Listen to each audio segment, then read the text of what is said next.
Shadow, Chaco, Otama. We are Luzeran family. A Dear Life with my Ate Yumi. For this video ay finally meron na kaming Christmas tree. Pero bago yan, kakain muna tayo. Hindi ko nga alam kung anong tawag dyan sa pagkain na kinakain ko. Pero sobrang sarap niya. Syempre, bago tayo mag-start ay linikpit ko nga muna itong aming higa.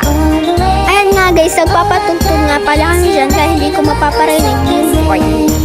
Syempre si Shadow ay magpapalambing nga muna at sobrang laki na nga at sobrang taba na nga niya Shadow. Pinagtitripan ko pa nga ang batang maliit. Kawawa nga naman. Matagal ko na kasi guys pangarap ang Christmas tree. Ngayon ay natupad na. Ayan na nga guys at naglilinis na nga si mama bago namin ilagay yung Christmas tree. Ayan na nga guys at i-unbox na natin.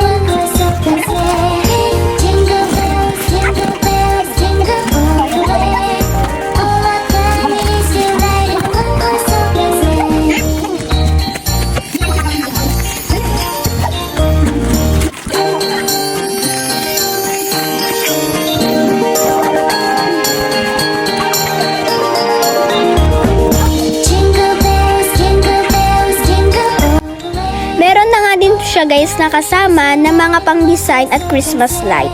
Sobrang cute at sobrang ganda nga pala guys ng Christmas tree na yan. Kaya rin recommend ko sa inyo sa maliliit na bahay o walang space ay ayun na ang bilihin nyo dahil perfect na perfect ito sa inyo. Isa pa ay nakaka-enjoy itong buuin. Kaya kahit ako ay nag-enjoy pa rin pala. Sobrang liit pero sobrang cute naman ito. Lalagyan ko muna ng background music.